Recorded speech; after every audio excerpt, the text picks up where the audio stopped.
piratas, né, que são servidores gigantes para guardar informações no oceano, para melhorar a refrigeração, essas coisas assim, né, porque são equipamentos extremamente pesados tecnologicamente. Então, para que cada vez mais eles guardem as informações. Ele tem sua vida inteira, ele tem suas fotos, ele tem suas coisas mais íntimas. Isso causa um hipercontrole. Então, se você tem uma noia, né, meu pai, uma vez eu cheguei em casa, acho que até hoje ele faz isso, né, Natália? Ele coloca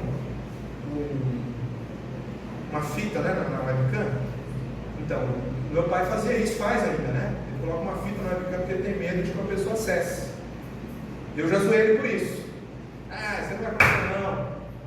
Até o dia que eu estava lendo uma reportagem do Zuckerberg, que chamou a atenção na reportagem, na foto que tiraram do Mark Zuckerberg, que é o dono, né, do Facebook, era de que no computador dele tinha uma fita também na webcam. Então, meu querido, se o Mark Zuckerberg tem bilhões de pessoas na sua mão, né, informações de milhões de pessoas, nem ele confia no computador dele, né, que as pessoas podem invadir, imagina você. Então a desconfiança é justa, né? Outra situação engraçada, uma vez que minha mãe falou para mim, olha, eu acho que o celular ele ouve as coisas que a gente está falando, né? Porque a gente estava falando de um produto, de repente, a hora que eu estava navegando no meu celular, apareceu lá um produto para vender. E naquela ocasião também, você vê, né? O filho tolo. Não, que isso, não existe isso não. Eu quero te informar que existe, tá bom?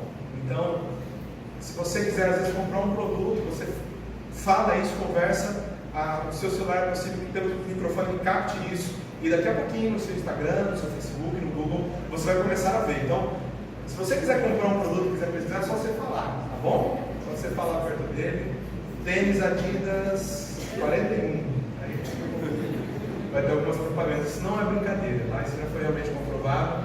As empresas estão fazendo isso, é algo assustador, mas acontece em muitos casos de pessoas que, por falar perto do seu celular, tem pesquisas feitas pelos acessos que você mesmo deu anteriormente.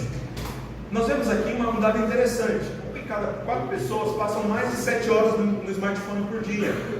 Uma em cada 4 pessoas. Mas o dado mais assustador, 7 horas, tá bom? O dado mais assustador é que o brasileiro é um dos campeões em tempo conectado na internet. 9 horas e 14 minutos é o tempo médio do brasileiro no smartphone. Nós perdemos apenas para a Tailândia e para Filipinas nesse dado. É bastante assustador. 9 horas. Já parou para pensar? Está difícil hoje contratar funcionário, né? Porque os meninos hoje ficam só no celular. Eu conversei com o gerente de farmácia e falou isso. Olha, aqui a gente tem uma atividade muito grande de pessoas. Por quê? Porque os meninos ficam só no celular, a gente proibiu. Aí eles ficam muito tempo no banheiro. O que eles fazem? Eles vão no armário, pegam o celular. Preciso ir no banheiro. Fica lá meia hora no banheiro, né? Várias vezes durante o dia.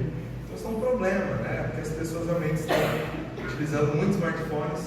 E eu creio que muitos de nós estão vendo essas estatísticas aqui que nós estamos vendo. Bom, não sei se você lembra desse caso do Edward Snowden. A cabeça desse cara ainda é procurada em todo mundo, o caso do Wikileaks, em que ele liberou dados, né, governamentais muito importantes. Então, nós sofremos essa prisão por meio da tecnologia. Deveria ser uma bênção, se tornou uma maldição qualquer. Deus deu inteligência para o homem desenvolver tecnologia. Eu mesmo, cada vez que lembro e observo o desenvolvimento tecnológico de 1940 para hoje, eu fico pasmo. Você já parou para pensar nisso? Que se você estivesse na década de 30, você não teria nem carro. Da década de 40 para cá, a humanidade criou coisas assim monstruosas, absolutamente impressionantes. O homem está em busca de um paraíso perdido, né? Então, volta para mim, Priscila, por favor, que eu passei demais.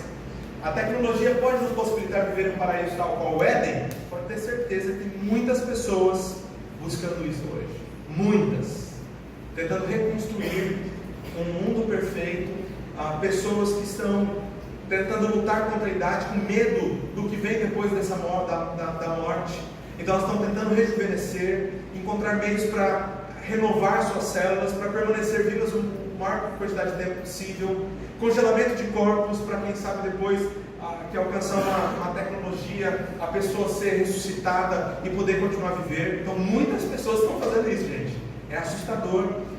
Milhares e milhares de pessoas hoje com muito poder dia estão fazendo isso, né? O que nós estamos vendo é uma cultura de Babel, ou seja, uma busca para alcançar o paraíso, para alcançar um estado de perfeição sem Deus. Isso é absolutamente assustador. Realidade virtual, a construção de um mundo virtual, né? Um mundo ideal, como eu disse para vocês, as pessoas são uma coisa no mundo virtual e não tem nada a ver com o mundo real, né? E isso está acontecendo cada vez mais. As pessoas são algo nos jogos, nas redes sociais, que não tem nada a ver com a realidade. Me lembra esse texto, né? Gênesis 11:4, em que será um texto, né, da Torre de Babel: edifiquemos para nós uma cidade, uma torre cujo topo chega aos céus e tornemos célebres os nossos nomes. As pessoas estão dizendo exatamente isso hoje em dia. Pedro, agora sim, outro vídeo. Vamos lá. Pedro quer. Nós vamos ver aqui um trailer. Um trailer também de 2 minutos aproximadamente. Desse filme, lançou no ano passado, Jogador número 1. Observe também as nuances, os diálogos desse pequeno trailer de 2 minutos. Meu nome é Wade Watts. Meu pai escolheu esse nome porque parece o alter ego de um super-herói, como Peter Parker ou Bruce Banner. Ele morreu quando eu era criança. Minha mãe também. E eu acabei aqui. Tô aqui sentado no meu cantinho de lugar nenhum. Não tem mais pra onde ir. Lugar nenhum. A não ser o Oasis.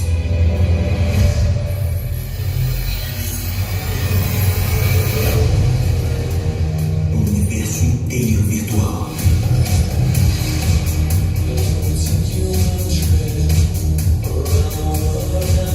As pessoas entram no Oasis por tudo que elas podem fazer. Elas ficam por tudo que elas podem ser.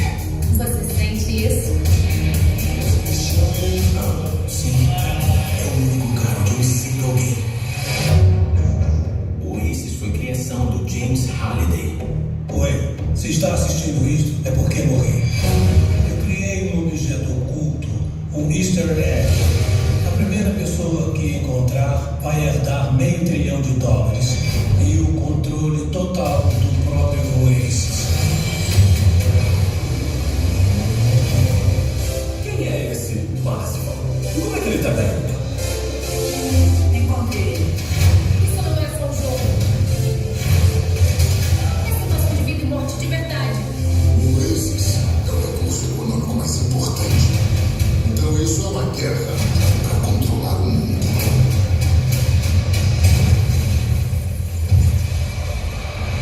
Bem-vindo à rebelião, Wade.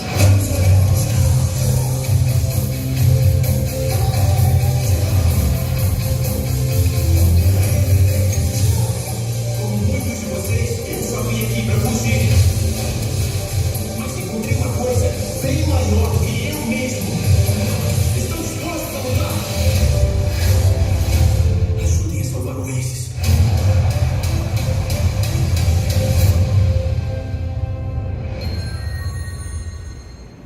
Achei muito interessante esse filme, desde que vi o trailer dele, por algumas falas do trailer, né? Eu fiquei doidinho para assistir, é um filme muito bom em todos os aspectos, né? Tem uma boa trilha, tem um bom roteiro, mas uma das falas do trailer me chamaram muita atenção, que foi o seguinte: ele fala, não sei se você conseguiu pegar, ele diz o seguinte: as pessoas entram no Oasis por tudo que elas podem fazer, e elas ficam por tudo o que elas podem ser. O Oasis, nesse filme, é um jogo que as pessoas entram e elas, na verdade, estão numa cultura que elas passam mais tempo no jogo do que na vida real. Então, o filme vai mostrar pessoas que ficam 24 horas no jogo, né? É uma realidade virtual, então elas colocam óculos, que já existe hoje isso tudo, né? E elas são outra pessoa lá. É até cômico algumas situações do filme em que os avatares do jogo não tem nada a ver com a realidade, né? A pessoa no jogo ela é fortona, grandona, bonitona, e pessoalmente ela é magrinha, né? Feinho lá no cantinho dele. Então é interessante como esse diálogo, né? E não sei se você percebeu ali, ele diz em um certo momento: não é apenas um jogo, é uma questão de vida ou morte. Então, o Jogador número 1 é um dos filmes, na semelhança de Black Mirror, que vai falar, trazer algo muito próximo ao que nós estamos vivendo. As pessoas estão nas redes sociais, no mundo virtual, por tudo que elas podem fazer, e elas ficam por tudo que elas podem ser. A gente está vendo isso. Nós estamos vendo também o homem brincar de Deus, brincando de Deus na reprodução humana, eugenia. A gente tem visto isso hoje, né? Saiu há alguns anos atrás uma notícia de que a Finlândia era o primeiro país a não ter nenhum caso de síndrome de Down. Nenhum bebê nascido na Finlândia mais tem síndrome de Down. Nossa, coisa impressionante, como eles conseguiram isso? Simples. Os bebês que são identificados no meio da mãe com síndrome de Down são abortados. Então eles estão selecionando algo muito semelhante ao intuito de Hitler no século XX. Eles estão selecionando, isso se chama eugenia, uma seleção feita para que apenas os melhores vivam. Então, se uma criança tem defeito, um bebê tem defeito, já que o conceito moderno, né, ou pós-moderno, é de que até determinado ponto, até o nascimento, né, não é vida, não é pessoa, então eu posso matar. Então, tem 8 meses, mas se identificou que tem uma doença, mata. Então eles selecionam o que deve viver. Então só vai viver daqui a um tempo, se as coisas caminharem, continuarem dessa forma, apenas quem tem um estado de perfeição. Mas eu quero aqui falar um pouquinho de como nós podemos, indo já para a nossa conclusão, de como essa sessão eu chamei de Redimindo a Tecnologia. Eu expliquei já que o intuito aqui não é de que nós de fato possamos redimir a tecnologia. Eu acho que isso é impossível sem Cristo. Eu tenho uma esperança e algum fundamento teológico também para pensar que haverá aspectos de muita continuidade no novo céu e nova terra, né? Então, às vezes a gente pensa no estado último, no novo céu e nova terra, como algo que vai ser uma ruptura total do que nós estamos vendo aqui. Eu creio que não, né? O reverendo Eber Campos também, que é aquele que eu ando conversando bastante sobre isso, pensa que não também. Nós teremos bastante continuidade, ou seja, muita coisa do que nós temos aqui atualmente continuará no estado do novo céu e nova terra, né? Então é possível que tenhamos algum conceito de tecnologia lá. Então, nesse estado, sim, podemos ter algo, uma tecnologia que, ou criação do homem, o desenvolvimento cultural do homem, a arte que o homem produziu para a glória de Deus em todo esse tempo, e lá no novo céu e nova terra nós poderemos também contemplar, né? E produzir ainda mais para que Deus seja glorificado, agora livres até mesmo da presença do pecado. Mas essa sessão eu quero convidar você que pense juntamente comigo em como nós podemos usar e desenvolver tecnologia para a glória de Deus, tá bom? Como nós, à luz da palavra de Deus, como crentes em Cristo, transformados pela mensagem do Evangelho, podemos agora usar e desenvolver tecnologia de uma forma que Deus se agrade. Então, duas coisas nós devemos entender na nossa postura como crentes em Cristo Jesus em relação ao desenvolvimento tecnológico no mundo caído. Primeiro, entender que nós somos peregrinos em terra estranha, né? Então nós não pertencemos a essa terra. Nós estamos aqui, mas nós não ainda chegamos no nosso lar. E segundo, convidar ao resgate da importância do mandamento cultural e do nosso envolvimento e desenvolvimento da criação e da cultura. Então eu me lembro desse texto, um texto que eu gosto muito, de Jeremias 29, de 4 a 7, que diz o seguinte, na situação em que o povo de Israel estava exilado na Babilônia: assim diz o Senhor dos Exércitos, o Deus de Israel, a todos os exilados que deportei de Jerusalém para a Babilônia: construam casas, habitem nelas, plantem jardins, comam seus frutos, casem-se e tenham filhos e filhas, escolham mulheres para casar-se com seus filhos e deem suas filhas em casamento, para que também tenham filhos e filhas. Multipliquem-se e não diminuam, busquem a prosperidade da cidade para a qual eu os deportei, e orem ao Senhor em favor dela, porque a prosperidade de vocês depende da prosperidade dela. Nós temos uma grande tendência no evangelicalismo atual de sermos separatistas das coisas desse mundo, né? Uma vez que Satanás é o Deus deste século, o príncipe da potestade do ar, que agora opera nos filhos da desobediência, então ele está comandando tudo aqui. Os crentes então têm que se afastar, se isolar, não pode se envolver com atividades culturais, com artes, com trabalho assim mais realmente em prol da sociedade. E quando eu olho para esse texto, eu vejo um outro princípio, uma situação em que o povo de Israel estava ali deportado, exilado na Babilônia. É interessante, Deus não chega para o povo e fala assim: para de fazer tudo, se isola, vivam na igreja de vocês, não quero que vocês se envolvam com a Babilônia. Não, o que o Senhor diz? Construam casas, habitem nelas, plantem jardins, casem-se, tenham filhos, busquem a prosperidade da cidade e orem ao Senhor em favor dela. Então, imagina o povo de Israel ardendo de raiva pelos babilônios que estavam ali levando eles como escravos, como exilados, e Deus vira para eles e diz assim: olha, é para vocês desenvolverem cultura aí, é para vocês plantarem e buscar a prosperidade da cidade. Então eu creio que é um bom ponto de partida, meus irmãos, para nós que somos estrangeiros aqui nessa terra, para que também tenhamos um envolvimento cultural de uma forma bastante equilibrada, mas buscando sempre o melhor daqueles que estão ao nosso redor, e tudo isso para a glória de Deus. Isso muda a nossa visão, a nossa forma de enxergar as coisas aqui nesse mundo. Quando você percebe isso, você percebe que você não vai para o trabalho apenas para sobreviver, apenas para aturar o seu chefe chato. Você pode perceber que Deus está te colocando no trabalho para que você seja um grande enfermeiro, uma grande empregada, um grande analista de sistemas. Tudo isso para que Deus seja glorificado através do desenvolvimento cultural que você pode promover. Nós estamos vivendo uma crise, no mundo universitário, uma crise no mundo das artes, Há pouco tempo atrás, alguns anos, teve aquele Queer Museum, as pessoas ficaram absurdadas. Mas onde está a arte cristã? As pessoas ficaram absurdadas como estão as universidades hoje, bastante vídeos nas últimas semanas falando de como estão as universidades, para defender ou não o contingenciamento do governo atual. Mas a questão é, irmãos, como nós abandonamos as universidades? Como nós, em determinado ponto da história, passamos a ver as universidades não como um ambiente que nós devíamos habitar, mas como um ambiente que nós devíamos atuar. E a partir de então, os cristãos perderam o seu prazer na atividade universitária, pensando que para glorificar a Deus, você tem apenas que frequentar o culto e voltar para sua casa. E o ambiente de glorificar a Deus é na igreja, como nós estamos aqui. Aqui você está glorificando a Deus, mas lá no seu trabalho não tem nada a ver com Deus. Lá no seu trabalho, ou lá é o seu ambiente de estudo. Isso, meus irmãos, trouxe uma dicotomia na nossa mente terrível, absolutamente terrível. Quando nós olhamos o histórico das universidades, no século XI, século XII, as universidades foram fundadas por igrejas, com o intuito de que os ministros católicos na Idade Medieval pudessem ter um ambiente acadêmico, de estudo teológico e de outras áreas, como medicina e direito. No século XVII, quando a colônia da Nova Inglaterra está começando, que depois seria chamada de Estados Unidos da América, nós vemos ali que a primeira universidade dos Estados Unidos foi fundada após 8 anos, apenas 8 anos, que os cristãos estavam lá.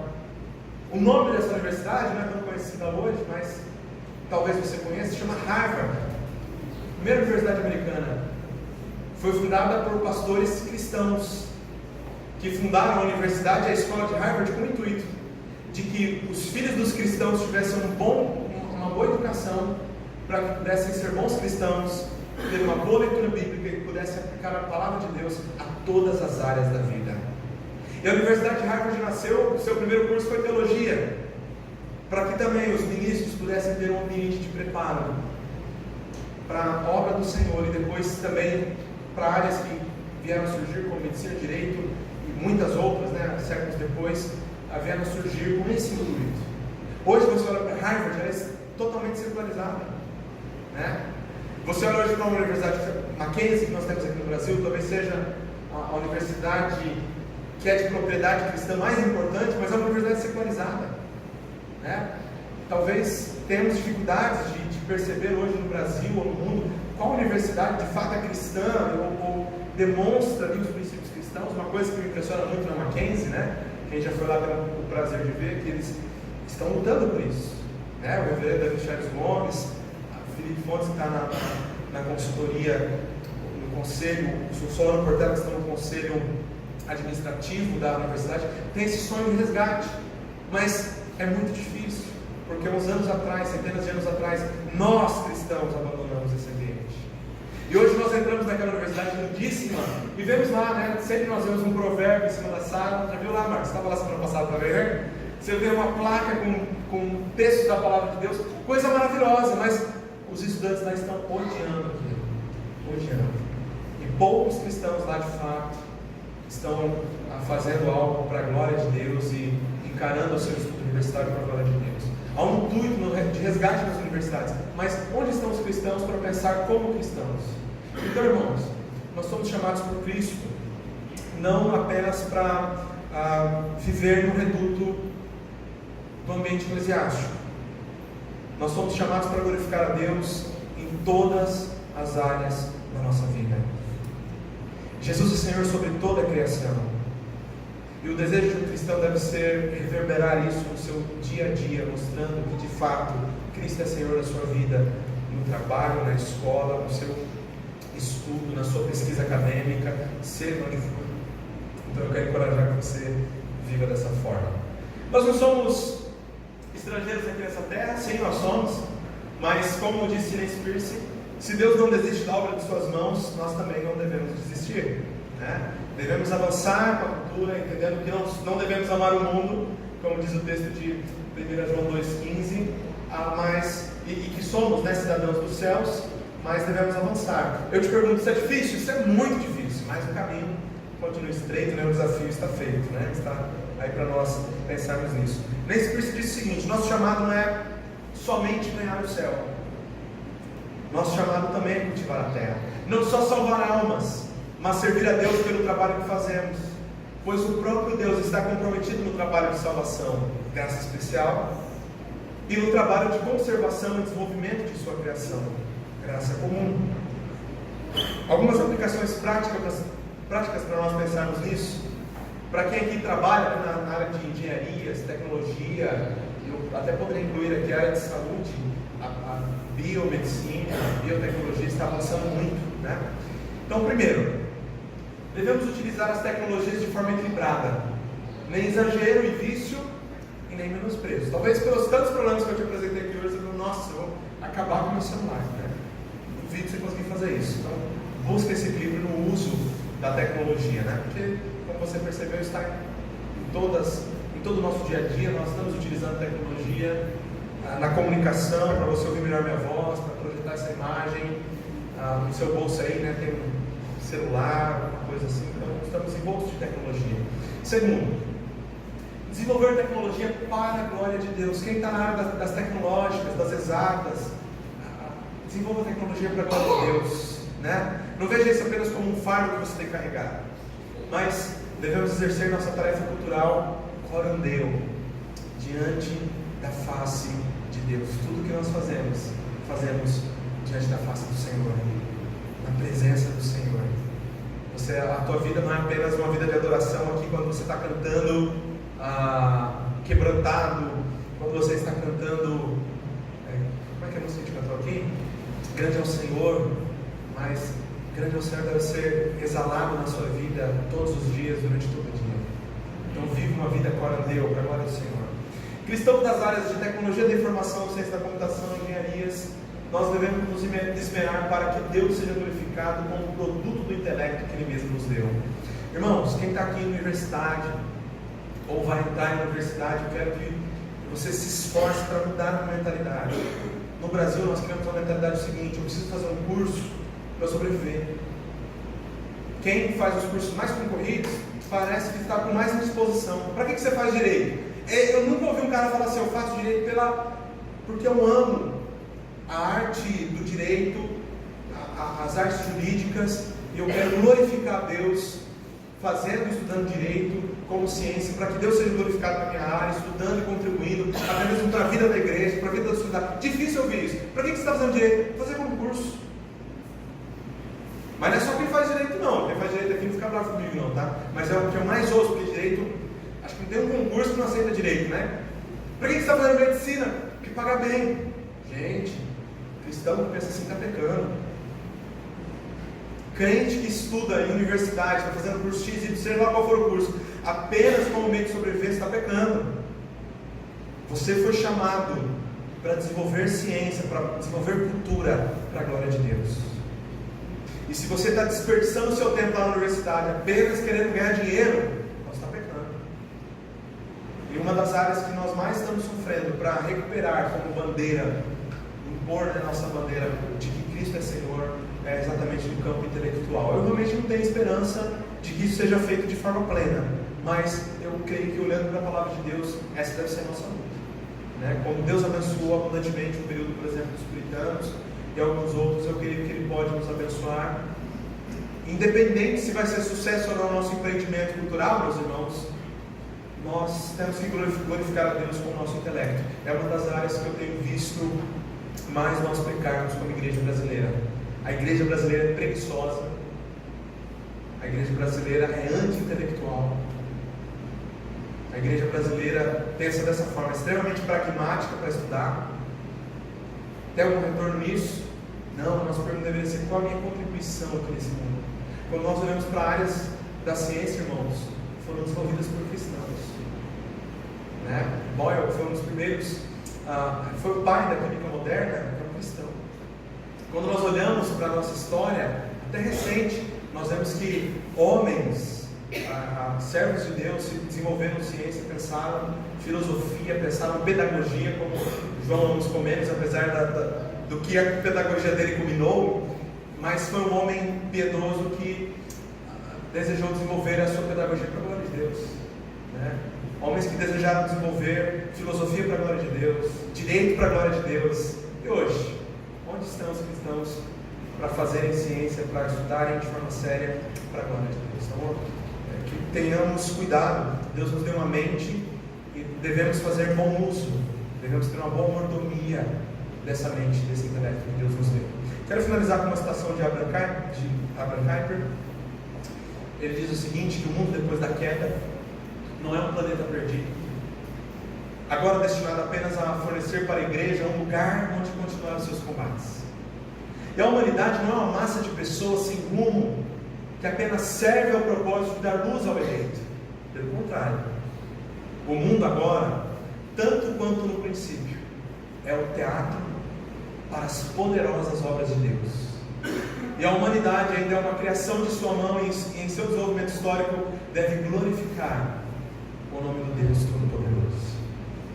Que tenhamos o mesmo desejo desse nosso irmão no passado, que tem contribuído muito ainda para o nosso desenvolvimento cultural.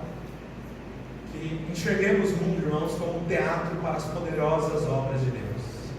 E sendo o mundo esse teatro da glória de Deus, que possamos também glorificar ao Senhor por meio daquilo que fazemos aqui. Amém? Fica esse desafio para todos nós.